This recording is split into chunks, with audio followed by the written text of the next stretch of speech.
Di masakit sa kamay. Isang labalang yan. Hello, pahinga. Hello, Pride for Blue. ACS.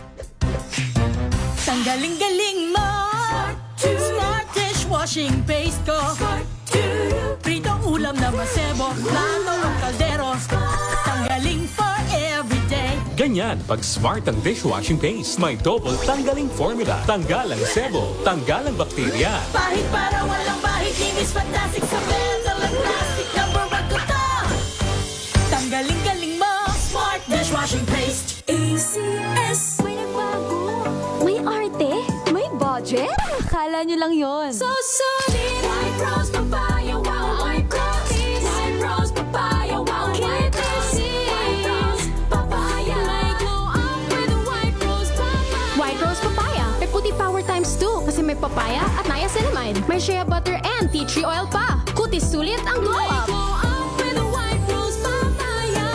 White Rose Papaya. Kutis sulit ang glow up. ACS. Sa lahat ng bagay, simula pa lang, siguraduhing max protection na.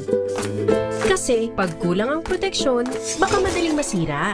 Sa ngipin, dapat may max protection din. Max Alaga ng Unique Toothpaste. With Max Protect Formula, helps stop cavities before they start, while keeping breath fresh. Try Unique Maximum Fluoride Protection. Para Max Alaga, Max Protektado. ACS. Galalala Falcon. Galalala Falcon. Ang bango ng sampayan. Tara na magsayawan. Calefabcon, amoy nakaka-joyful! MX3, dito ko bilib.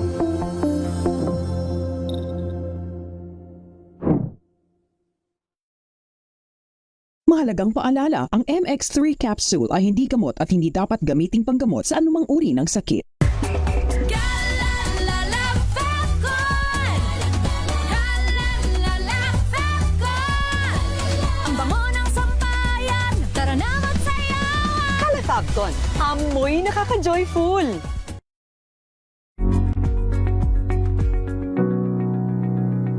This portion is brought to you by ACS Manufacturing Corporation, ISO certified, maker of world-class quality Pride detergent. Caffeine addiction. Yan ang kondisyon ng madalas kinakaharap ng mga taong mahilig sa kape. Isama mo na rin dyan yung mga mahihilig na magpuyat. Bagamat may magagandang benepisyo ang kape sa atin, maaari rin itong magdulot ng masamang epekto sa ating kalusugan kung masobrahan. Kaya naman marami ang naghahanap ng alternatibo na makapagbibigay ng parehong epekto ng caffeine o yung kaya ring makapagpagising gayang na sa kape. Ayon sa mga eksperto, mansanas o apple ang number 1 dyan.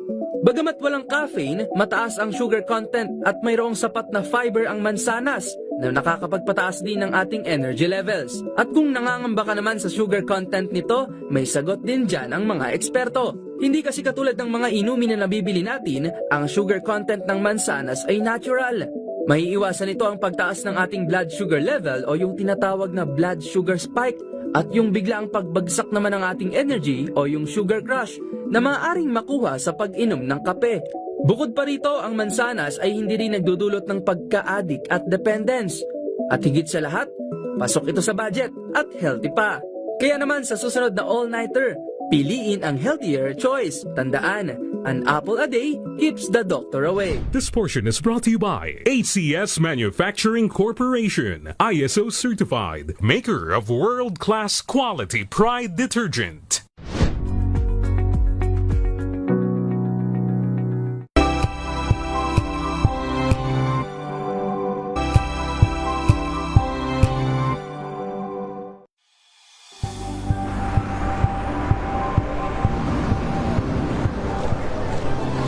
ating mga eksperto dito lang sa Expert Opinion. Ito ang The Better News. TNVS. Trending and Isang kwento, iba't ibang anggulo. Dito sa Point. Bawat pananagutan ating tatalakayin dito sa Hoy. Bawal yan. Filipino, dito lang sa Music. Match up of entertainment and lifestyle. Ito ang MBC TV Network News. Una sa Pilipinas, una sa Pilipino.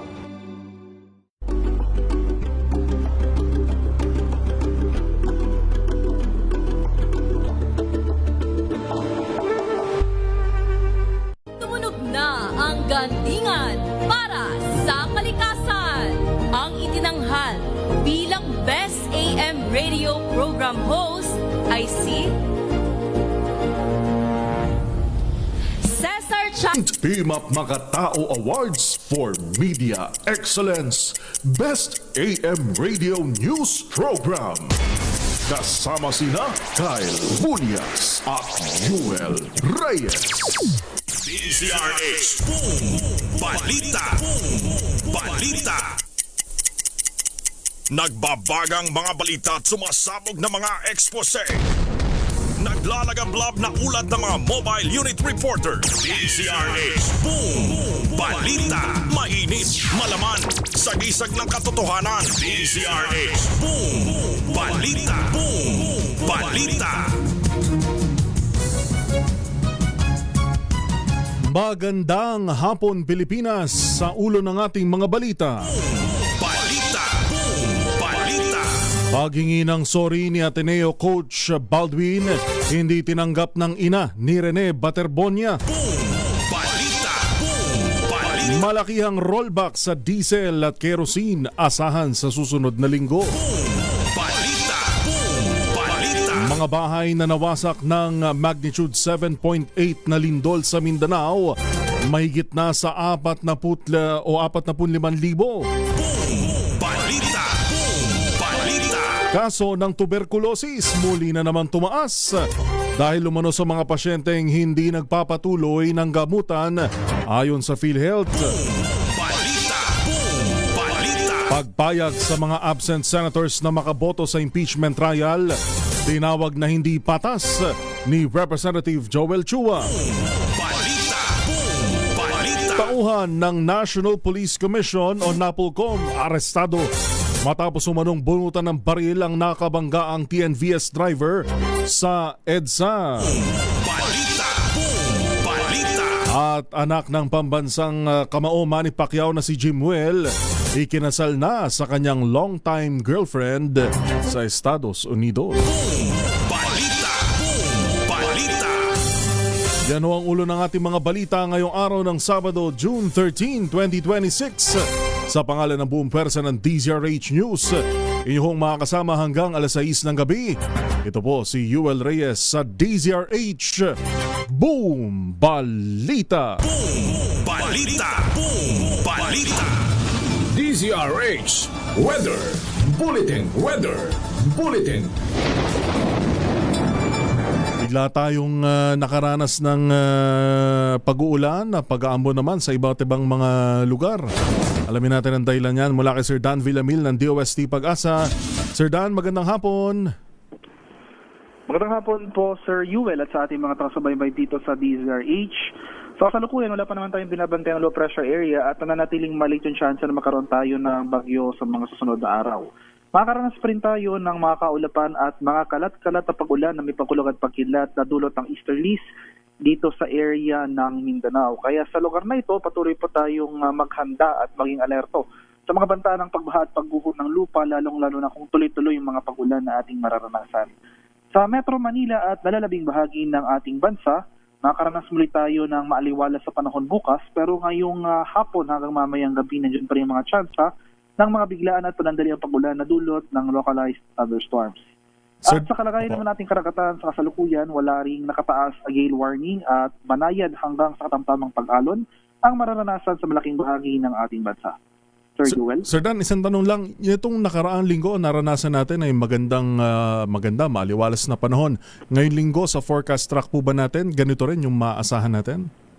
Opo, so yung panahon natin last week, magpapatuloy po hanggang next week, no? So wala pa tayo inaasahang mga sustain na pag-ulan over Metro Manila. So nandiyan pa rin yung mga chance ng localized thunderstorms. So tulad ngayon, no, Sir Yuel, as we speak, may mga ilang areas ng kamay nila nakakaranas ng mga pag-ulan na dulot ng thunderstorm. So bukas po muli, ganitong panahon muli ang ating mararanasan. Alright. Maraming salamat Sir Dan. Magandang hapon po. Maraming salamat po and good afternoon. Dan Villamil ng DOST Pag-asa. DZRH Weather Bulletin. Boom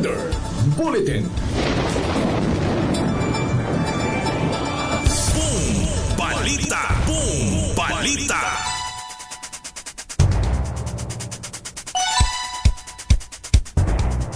Pilipinas, una sa ating mga balita ngayong Sabado ng hapon. Hindi tinanggap ng ina ng yumaong Ateneo basketball player na si Rene Baterbonia ang paghingi ng tawad ng head coach na si Tab Baldwin. Sa isang Facebook post, sinabi ni Roveline Baterbonia na walang anumang paghingi ng tawad ang makababawi sa pagkamatay ng kanyang anak. Git ni Roveline, dapat sabihin sa kanya kung ano ang totoong nangyari. Kinwestiyon din ito ang pagtawag ni Baldwin sa aksidente o na aksidente ang nangyari sa kanyang anak.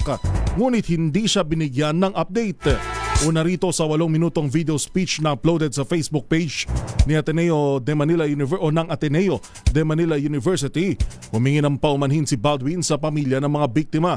Bagaman sinubukan anya nilang matiyak na ligtas ang lahat, aminado si Baldwin na nabigo siya bilang coach ng koponan at hindi niya napangalagaan ang tiwalang ipinagkaloob sa kanya ng pamilya ni Baterbonia at Adili. Boom! Balita! Boom! Balita! Samantala, nagsalita na si Effie Baldwin na nagpakilalang asawa umano ni Ateneo men's basketball head coach Tab Baldwin.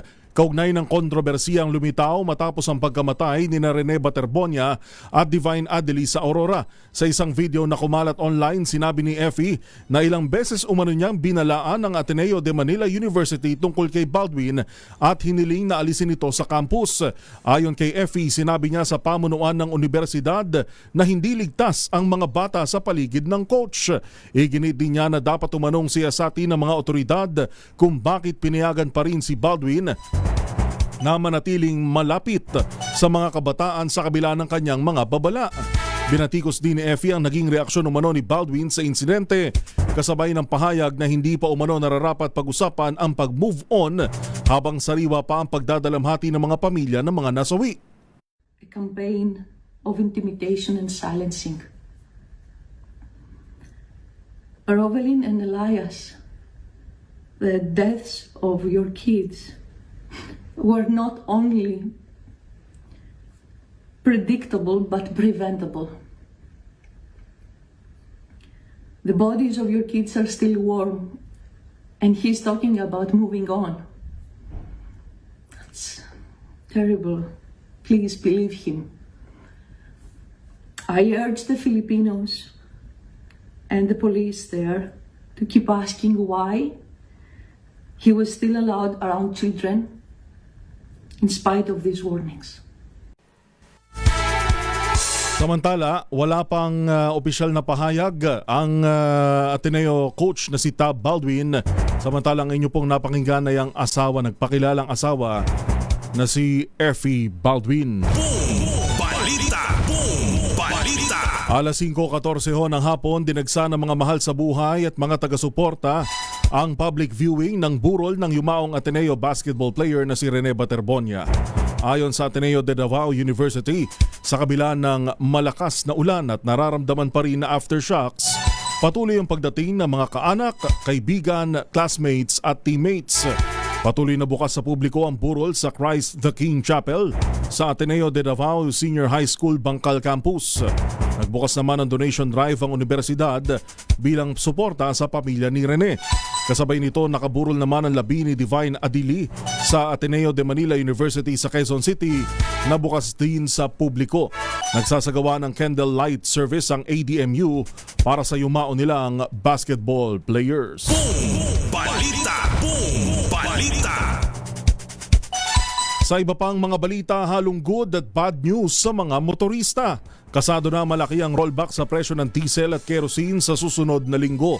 Base sa 5 araw na kalakalan sa Mean of Platts Singapore o MAPS, maaaring bumaba ng 4 pesos and 60 centavos ang kada litro ng diesel habang 2 pesos and 60 centavos sa kerosene.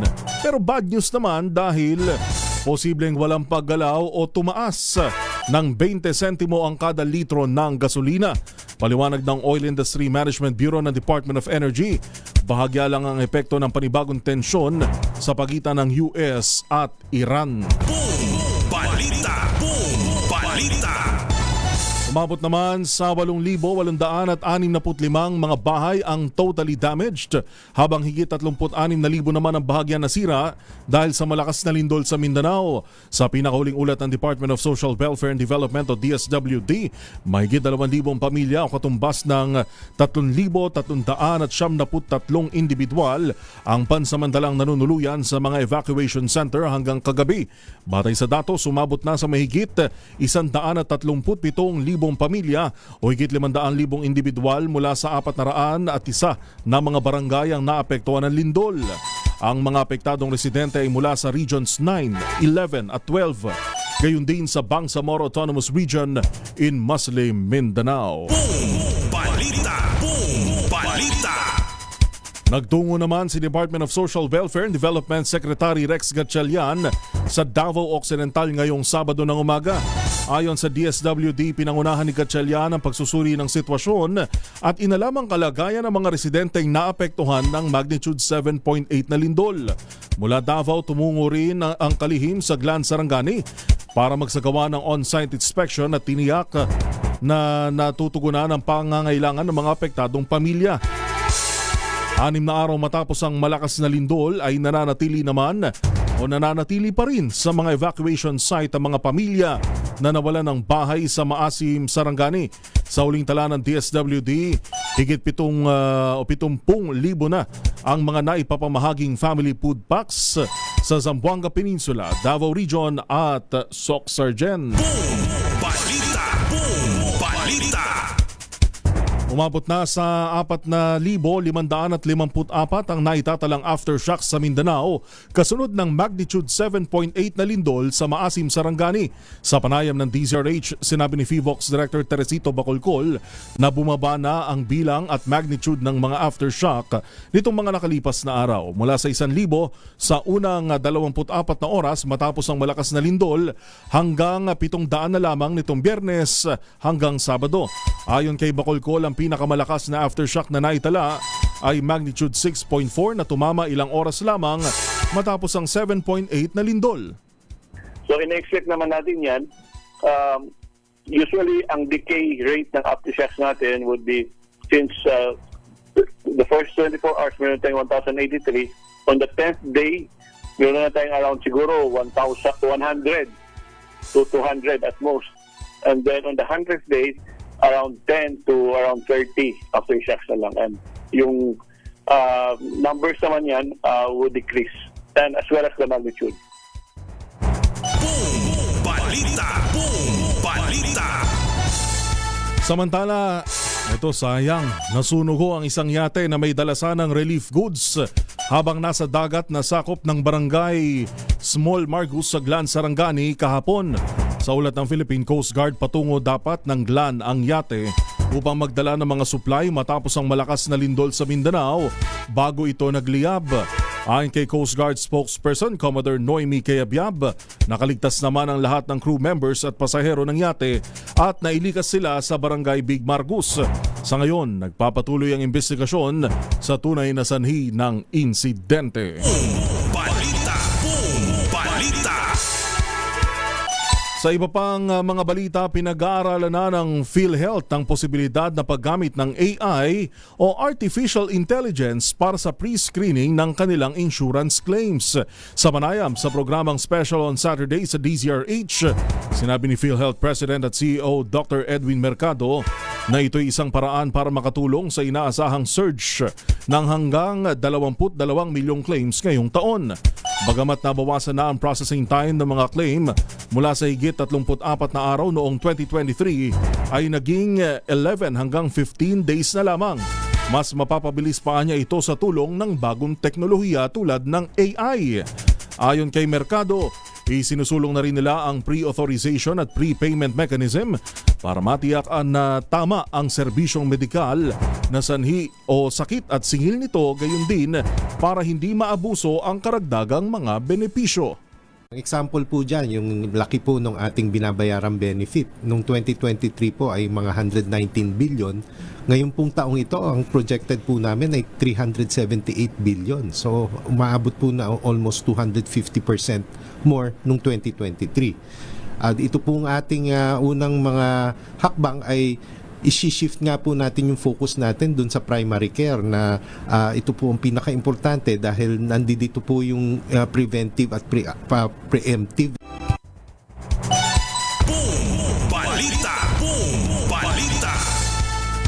Samantala, sa iba pang mga balita, tinawag ni House Prosecution Member at Manila Representative Joel Chua na hindi patas kung papayagang makaboto ang mga senador na absent naman sa impeachment trial ni Vice President Sara Duterte.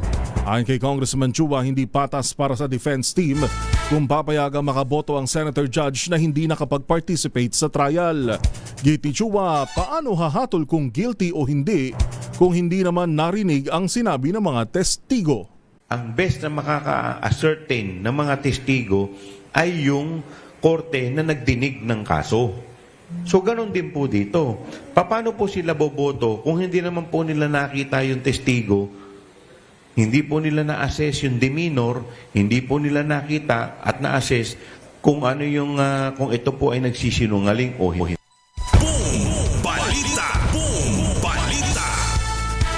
Alas 5:22 ng hapon, babalikan natin ang iba pang mga balita. At sa ating pagbabalik, isa raw hong empleyado ng National Police Commission ang inaresto matapos bumunot ng baril sa nakabanggaang TNVS driver. Yan at marami pang iba sa pagbabalik ng DZRH. Boom! Balita! Inyo pa rin hong nakakasama.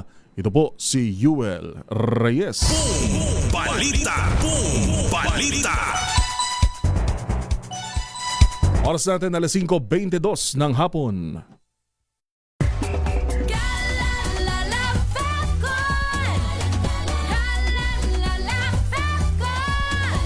Ang bango ng sampayan, tara na magsayawan. Kalafagton, amoy nakaka-joyful.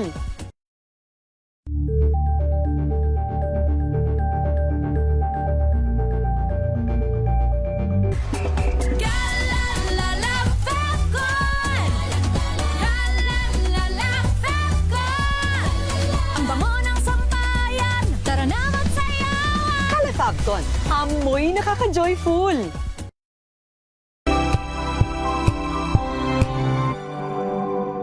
Hello, Washi! Laundry day na naman! Yay! Anong meron? Mancha ng chocolate, putik, may libag pa! Kaya natin yan! With Pride Washing Machine Detergent, may triple stain-away formula. Tanggal ang makapit, madikit, at madupit na dumit mancha. Kaya easy-easy ang labada. Mula noon hanggang ngayon! All you need is pride. All you need is pride. ACS. Maulan man, no worries na amoy kulog ang damit. Charm Fab Con, bangong kumakabloom, tanggal amoy kulog sa bango ng charm. Kaya gamit ko, Charm Fab Con with Bloom Fresh technology. Kills 99.9% of kulob-causing bacteria. May aroma burst pa of thousands of flowers and berries. Ang sampay sa loob, no amoy kulob. Bangong kumakabloom sa charm. Charm Fab Con.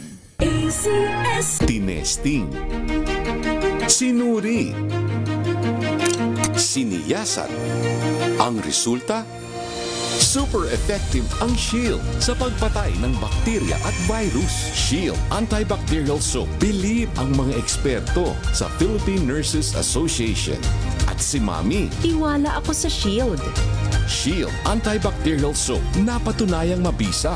Ang mga nurse, tiwala. ACS.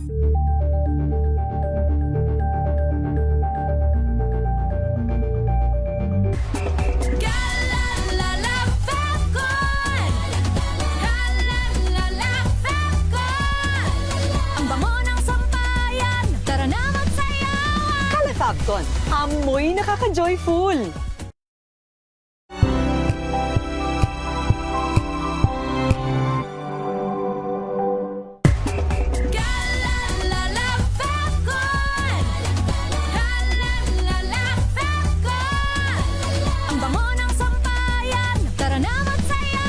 Kalafagton, amoy nakaka-joyful.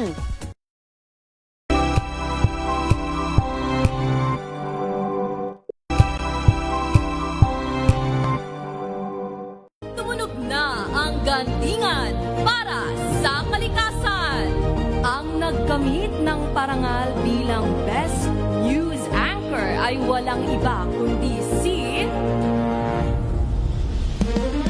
Angelo Palmones ng Magandang Umaga Pilipinas, DZRH Radio 666 kHz.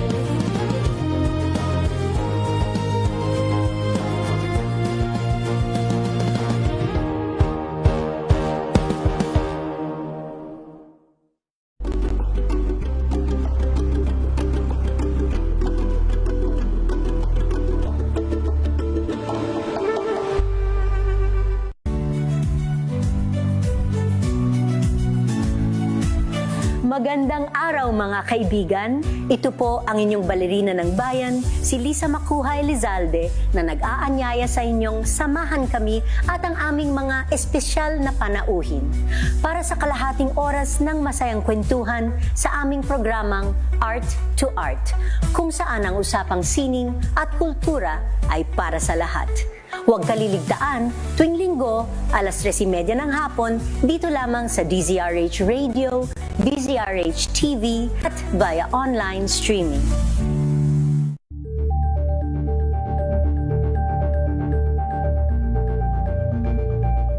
Curious ka ba sa maraming bagay? Kami na ang bahala dyan. Aalamin, tutuklasin at bibigyang linaw namin ang mga katanungang bumabagabag sa inyong isipan. Sa programa kung saan ang bawat sagot ay galing lamang sa mga eksperto. Ang Expert's Opinion, tuwing linggo alas 3 ng hapon, dito lang sa DZRH TV.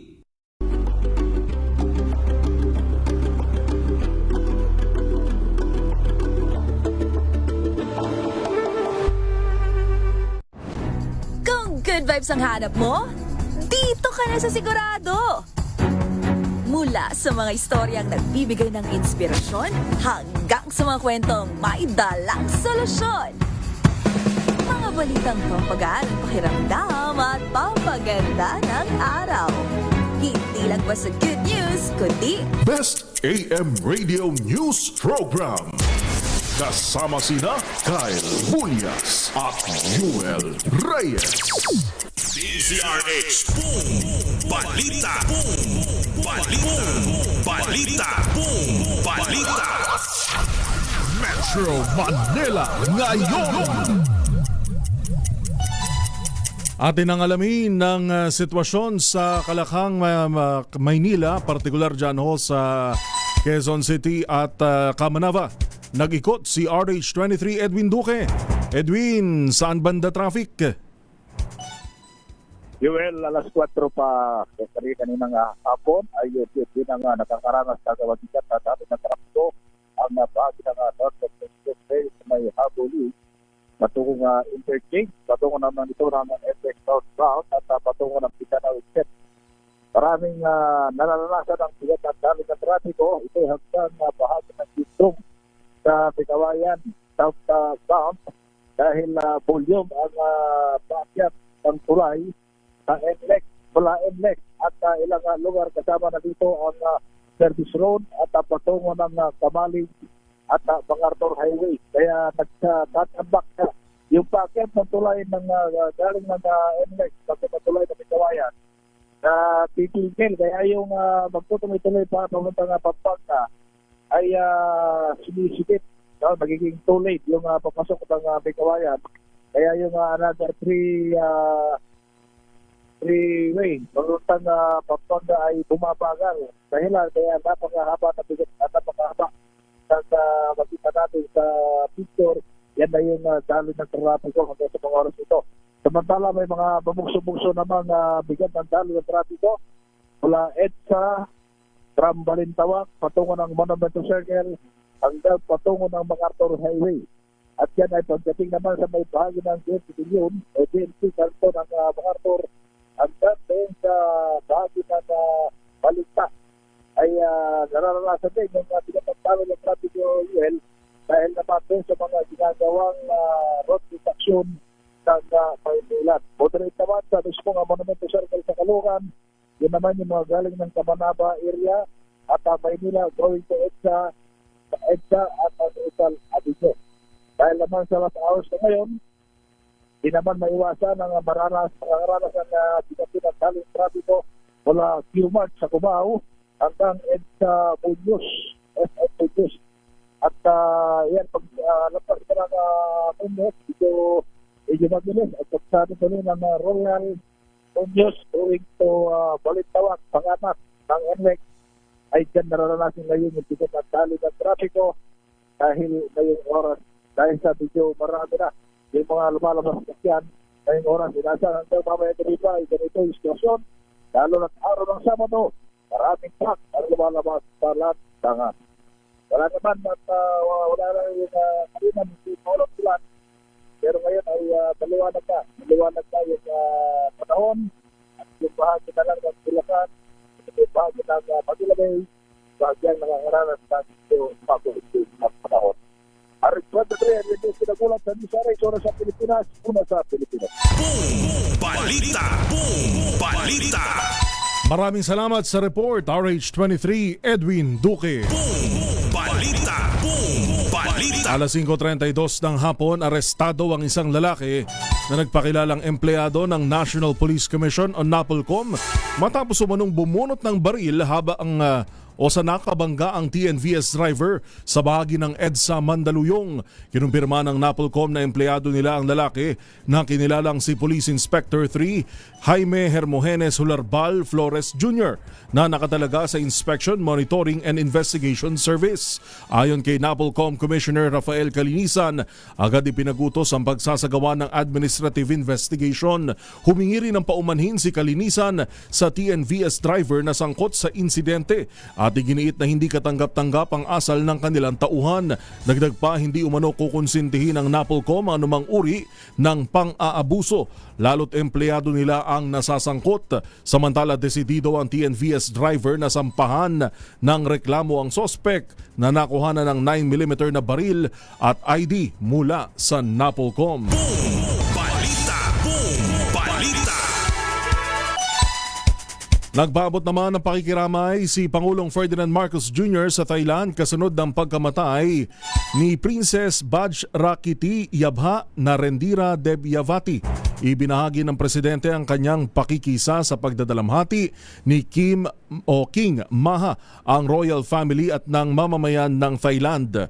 Kinilala rin ng Pangulo ang dedikasyon ni Princess sa kanyang pagdilingkod sa publiko at paninindigang itaguyod ang katarungan, dignidad ng tao at karapatan ng mga kababaihan. Anya, ito'y may tuturing na legasiyang iniwan ng prinsesa na di malilimutan ng mga taga-Thailand, gayon din ang paghanga ng international community sa kanya. Boom Balita! Boom Balita!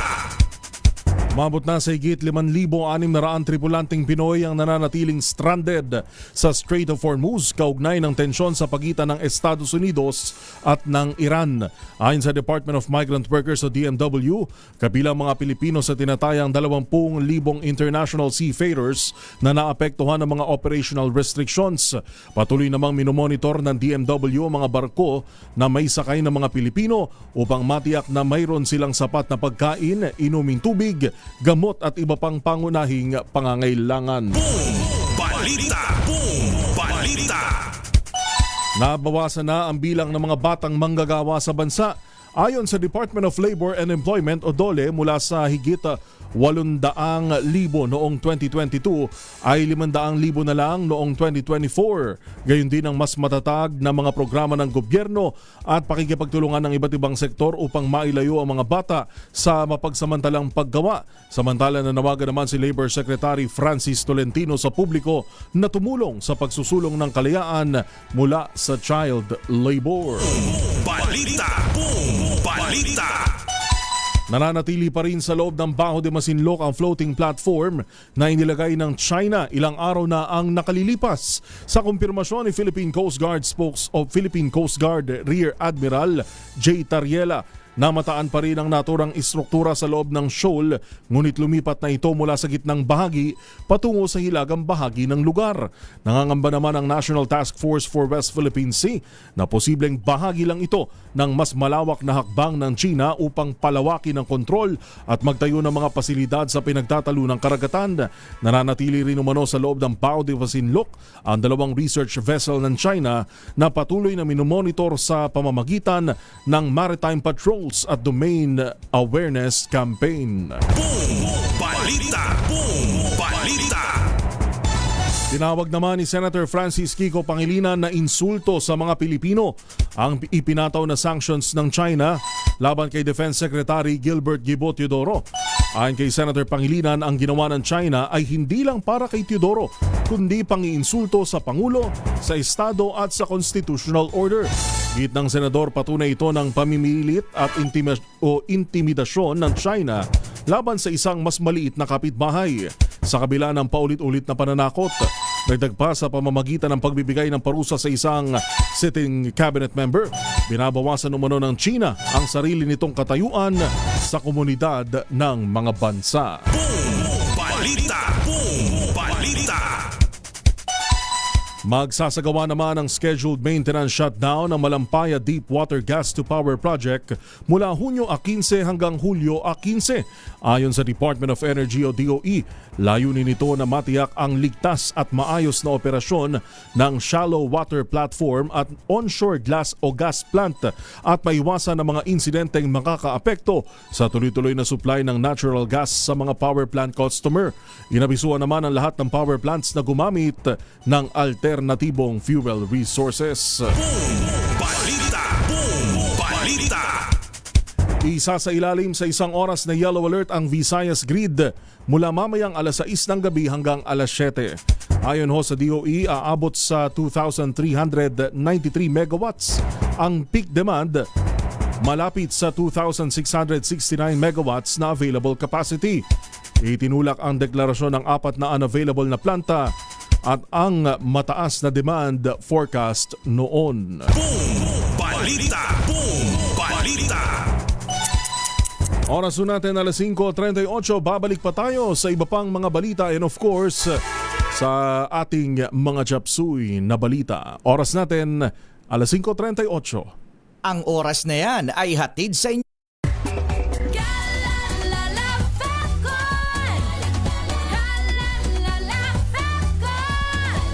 Ang bango ng sampayan, tara na magsayawan! Kalafagton, amoy nakaka-joyful.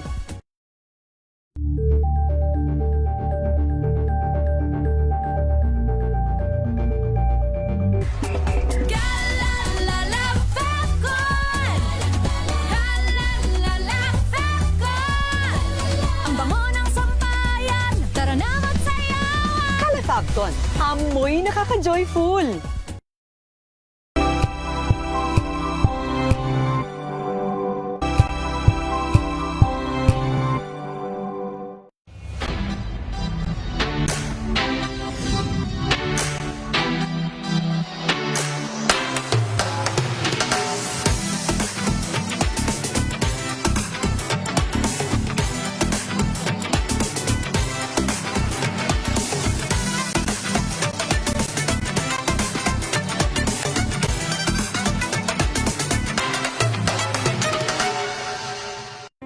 Angel po si Angelo Palmona sa giiwan sa inyo na isang magandang umaga. Maraming salamat. Life goes on! Nine, good morning, Lakay! Good morning, Sister Ann. At good morning! Magandang mainit na umaga. Angel po si Angelo Palmona sa giiwan sa inyo na isang magandang umaga.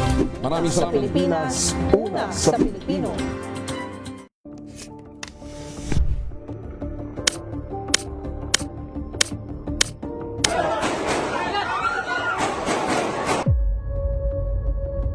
Kapag ikaw ay under detention, hindi ka nakasama, hindi ka pwedeng magtrabaho. So kung merong ganong ruling, hindi ka pwedeng isama sa quorum.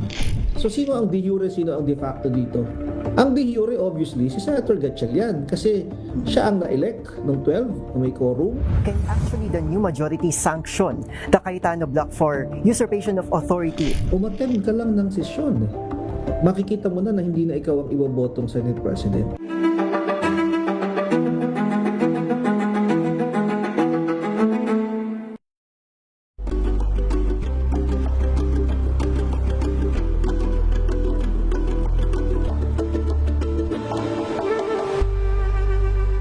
Maagang balitaan, maagang usapan sa mga issue at balita. Kasama si Kuya Angelo Palmones sa Magandang Umaga Pilipinas. Mula Lunes hanggang Biyernes.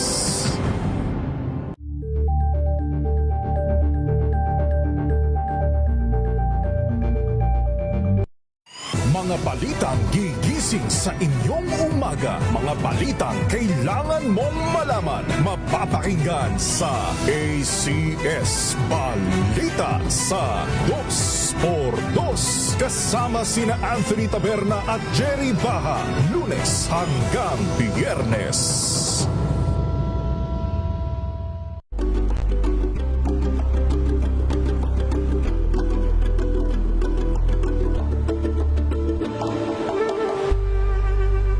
Alamin ang mga maiinit na isyung pambayan, mga balitang kailangan mong malaman, usapin sa pamahalaan, politika, ekonomiya at kabuhayan. Ito ang mga dapat mong malaman, pakialaman at pag-uusapan dahil kayo ang tinig ng mamamayan dito sa Damdaming Bayan. Live sa DZRH Radio, DZRH TV at DZRH Digital. Kasama sinalakay Deo Macalma at Elaine Apit. Araw-araw, Lunes hanggang Biyernes. Damdaming Bayan. Better News. Una sa Pilipinas, una sa Pilipinas. NBS, Trending and Viral Show. Nakahandang sa ating balitan mga kaibigan sa Rapido Hataw. Public Service Hour. Siyempre pa, una sa Pilipinas. Una Yan ang kabuhanan din palatuntunan ng break time. Sabay niyo na po ang mga balita at talakayan sa Balansyado. Maraming salamat.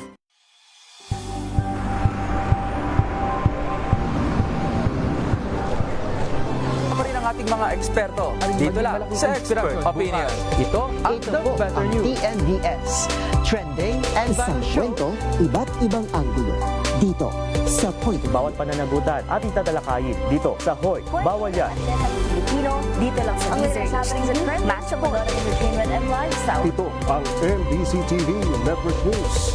Una sa DZRH. Boom! Balita! Boom! Balita! Mga malalaking balita ngayong linggo ating babalikan dito lang sa DZRH Boom Balita Rewind.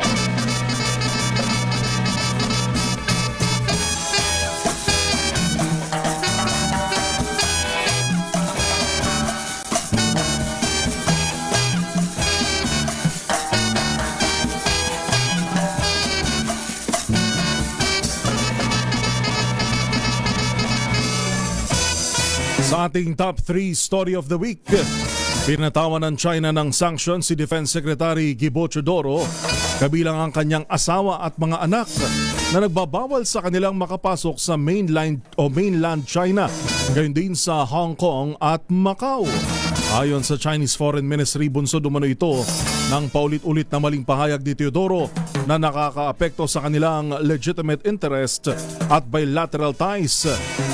Bukod sa travel ban, ipinagbabawal din ng China ang anumang uri ng transaksyon, kooperasyon o pakikipag-ugnayan kay Teodoro at kanyang mga asawa at anak o kanyang asawa.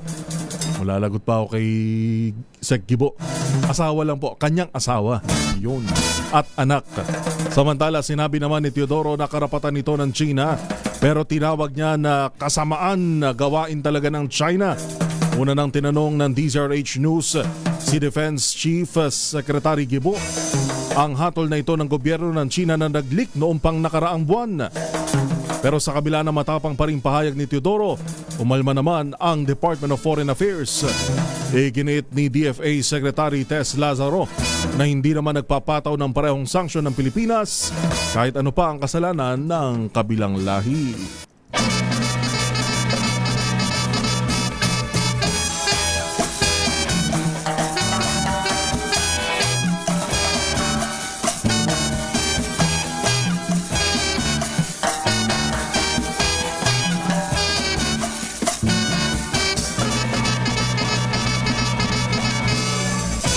Ito na ang pinakamalungkot nating balita dahil ngayon linggo, kalulus-lunos ang sinapit ng dalawang atleta ng Ateneo de Manila University matapos silang malunod sa kasagsagan ng kanilang team building activity sa Dipakulaw, Aurora noong June 18. Kinilala ho mga biktima na sina Rene Baterbonia, 19 anyos, at ang Nigerian national na si Divine Adili, 21 anyos. Sa kasalukuyan nagpapatuloy pa ang investigasyon ng iba't ibang law enforcement agency kaugnay ng insidente. Pero una nang sinabi ng Philippine National Police na wala silang nakikitang foul play. Sa kabila nito, tiniyak ng PNP na mahigpit na susundin ang due process at sisiguraduhin na magiging patas, walang kinikilingan at independyente ang isasagawang investigasyon. Para naman sa ating Top 1 Story of the Week.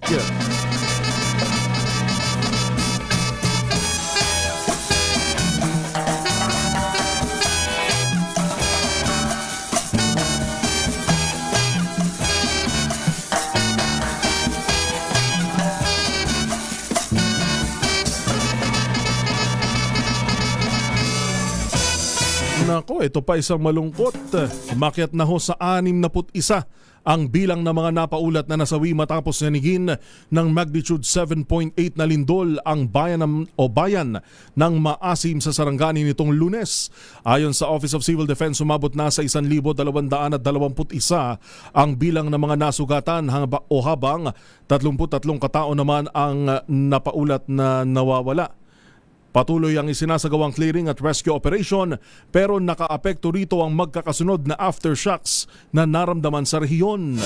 Sa datos ng PHIVOLCS as of today, umabot na sa 4,500 aftershocks ang naitatala. Sa pagtaya naman ng Department of Public Works and Highways, umabot na sa higit 1.5 billion pesos ang halaga ng pinsalang iniwan ng lindol. Makikita mo rin na talagang ang pangangailangan ng mga mamamayan natin dyan ho sa Southern Mindanao, talagang tubig yung iniinda nila na kailangan nila.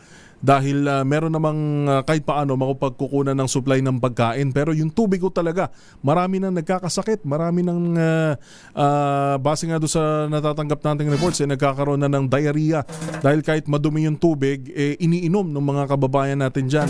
Kaya sana mapabilis lang yung paghatid ng lalo tubig sa mga kababayan natin dyan, lalo doon sa Glam, yung na-isolate matapos maharangan ng landslide yung papasok na kalsada sa kanila. Yan ang malalaking balita ngayong linggo na ating binalikan sa DZRH Boom Balita Rewind.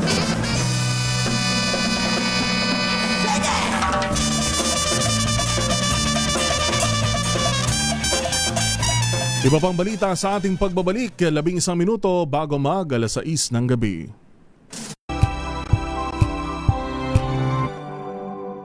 Tumunog na ang gandingan para sa kalikasan. Ang itinanghal bilang Best AM Radio Program Host ay si Cesar Chavez para sa special on Saturday ng DZRH.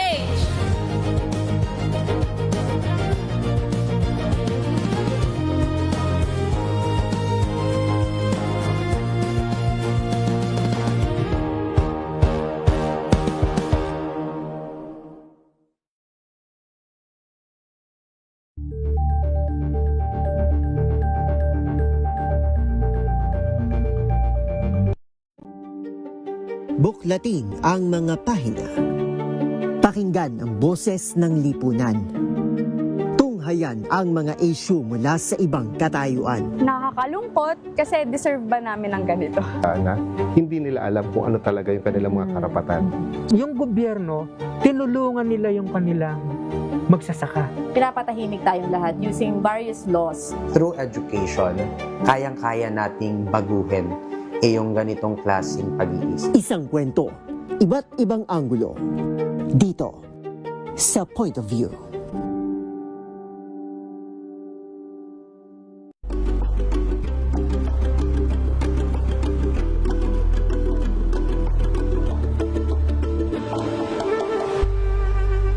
Tambalang Anthony Taberna at Jerry Baha ang gigising sa inyong umaga dahil lalatay ang humahagupit na diskusyon at komentaryo Lunes hanggang Biyernes sa 2x2.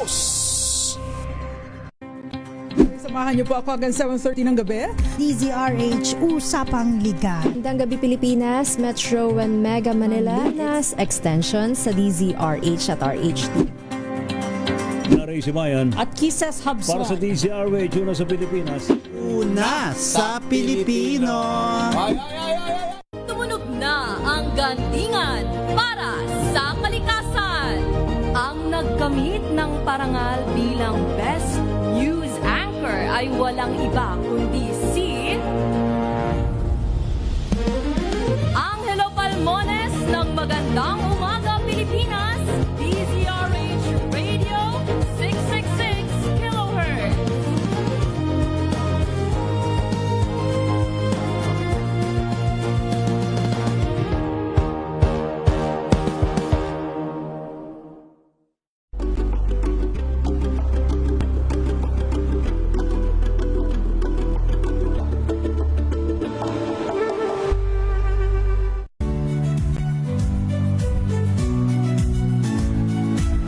Magandang araw mga kaibigan. Ito po ang inyong balerina ng bayan, si Lisa Makuha Elizalde, na nag-aanyaya sa inyong samahan kami at ang aming mga espesyal na panauhin para sa kalahating oras ng masayang kwentuhan sa aming programang Art to Art, kung saan ang usapang sining at kultura ay para sa lahat.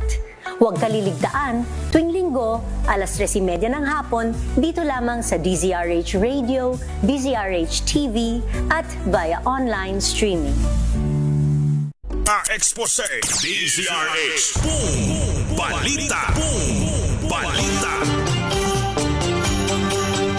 Narito ang mga sari-sari at mga halo-halong balita.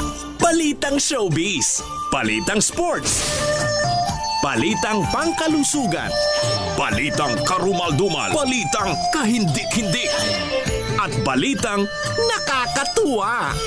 Dito lamang sa ating mga chapsoy na balita. Mga chapsoy na balita. At para sa ating mga chapsoy na balita, unahin na natin sa balitang kalusugan. May panahon ng tag-ulan na nga pala ngayon. Ano bang mga tips ang meron tayo dyan ating alamin at sa oras na ito may makakasama ulit tayo ng mga classmates. Alamin natin ang kanyang balitang pangkalusugan mula kay Hanilet Olimba. Hanilet, go ahead.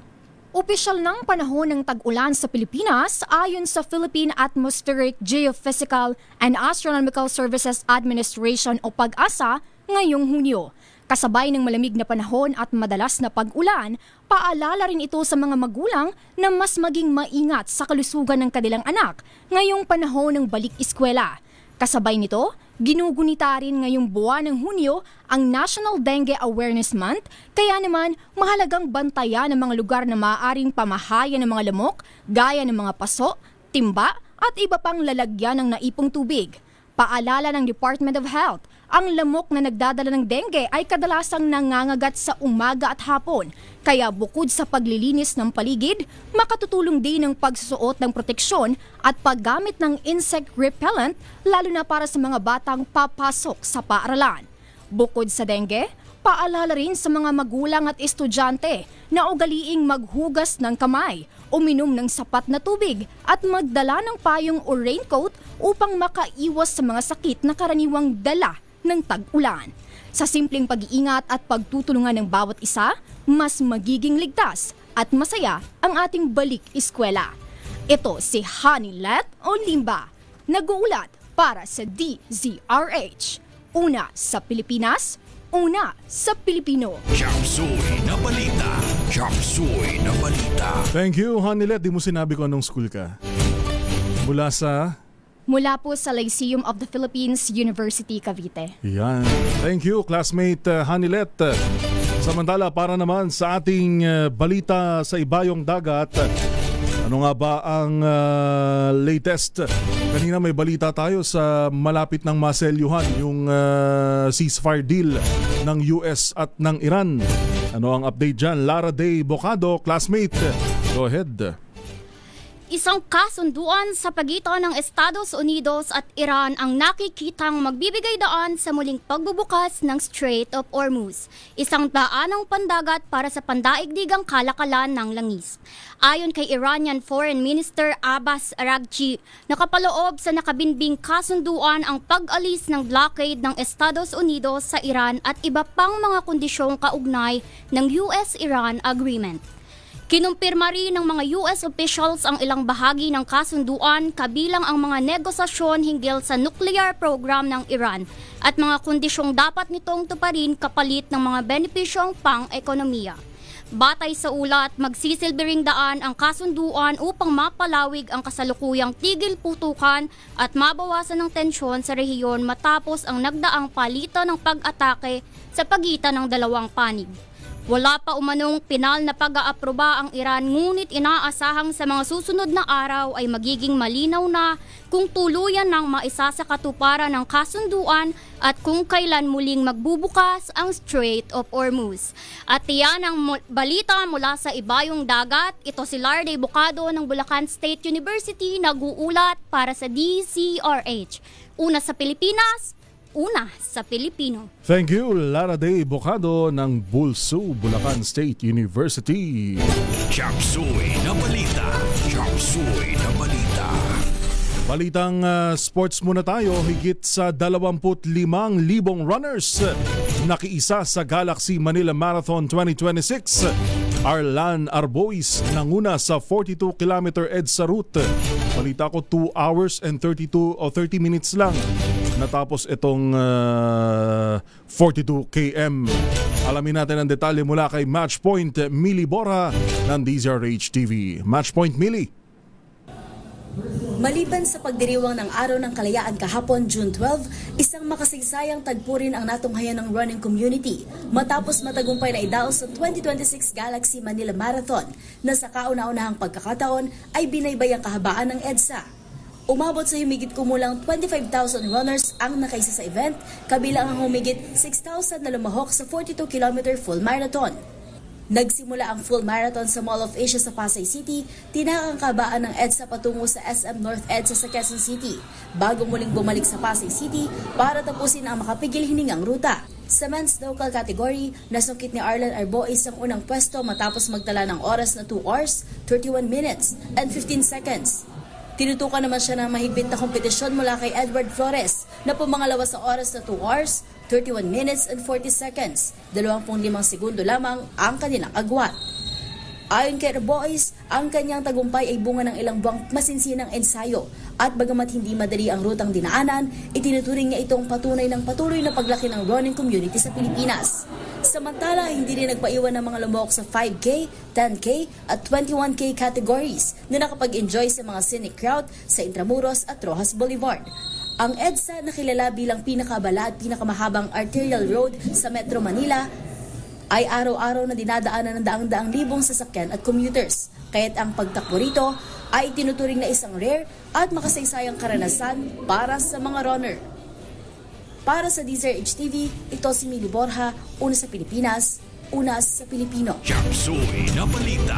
Chapsuy na balita. Maraming salamat sa balitang sports, Matchpoint Millie Borja. At ngayon ay tunghayan natin ang balitang showbiz na muli ay iatid ng ating classmate na si Michi Alcanar. Michi, anong latest sa anak ng pambansang kamao? Opisyal nang ikinasalang panganay na anak ng mag-asawang Manny at Jinky Pacquiao na si Jimwell Pacquiao sa kanyang partner na si Carolina Pimentel na ginanap sa Pechanga Resort Casino sa California ngayong araw. Bago ito namatahan ng buong pamilya na nagsama-sama sa isang resort sa California na agad namang kinumpirma ni Mike Yamson, boyfriend ni Jonisha, na totoo ang balita na ikakasal ang dalawa. Agaw atensyon ng baby pink team ng kasalan kasama ang anak na si Clara na suot ang isang all-white lace dress. Nagpatuloy ang selebrasyon sa Europa Village Wineries and Resort kung saan naging mas makahulugan dahil sa kanilang unang sayaw sa saliw ng awitin ng The Voice USA champion na si Sopronio Vasquez III. Sa kabila ng hindi pagdalo ng kapatid na si Michael Pacquiao dahil sa tungkulin nito bilang konsehal ng General Santos City matapos ang nangyaring lindol, naging matunggumpay pa rin ang puno ng pagmamahal ang okasyon kasama ang malalapit na kaibigan at boxing teammates ni Jemuel. At yan ang balitang showbiz. Ito si Michael Alcanar ng Bulacan State University, nag-uulat para sa DZRH. Una sa Pilipinas, una sa Pilipino. Chapsuy na balita. Chapsuy na balita. Thank you, classmate Michi. At para naman sa ating kakaibang balita, abay viral ngayon ang isang beauty pageant contestant at interpreter na nagpalit para sa question and answer. Alamin natin ang kakaibang balita ni Jackie Resho. Jackie? Mali! Ito ang naging reaksyon ng maraming netizens sa kumakalat na video ng isang pageant contestant sa Cebu matapos pasagutin nito ang kanyang interpreter sa question and answer portion. Si Queen Universe Philippines 2026 aspirant Stacy Ravena ay humingi noon ng mikropono para sa kanyang interpreter nang matanong na sa kompetisyon. Pero nang makasama na sa entablado ang kanyang interpreter, nagkagulatan na lang nang tinanong niya ito at pinasagot saka itranslate. Narito ang bahagi ng Queen Universe Philippines 2026 screening. Okay, your question is, if given the chance to speak to great leaders in the world about war, what would you tell them and why? Given the chance. Basically, I would speak to our great leaders to have a full responsibility of their work. Ang sinasabi po niya ay kung may chance man po siyang makausap yung mga leaders nila, gusto niyang pagsabihan na magbigay ng responsibilidad sa mga tao. Because our country, the Philippines right now, is having a difficult time, especially with all the political controversies. Kasi yung country natin ay ang dami na pong problema. So dapat tantanan na. And of course, one thing in particular, we have to speak from the heart. And that message will resonate to them. At ang pinakamahalaga ay yung pagservisyo ay galing sa puso.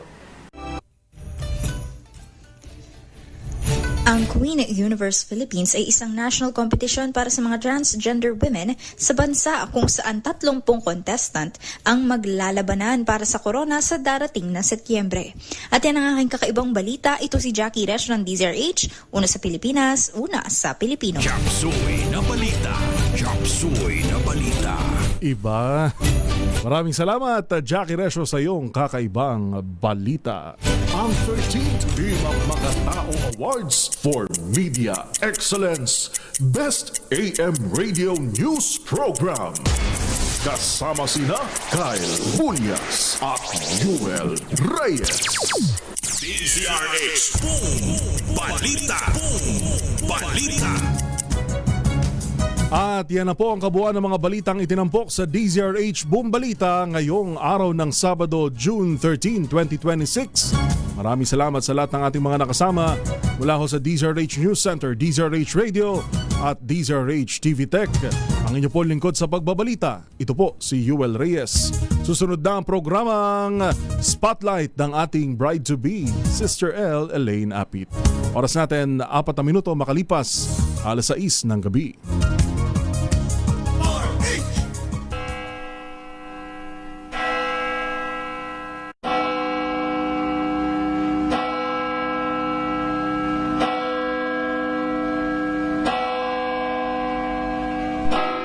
Ang anghel ng Panginoon ay nagbalita kay Santa Maria. At siya'y naglihi, lalang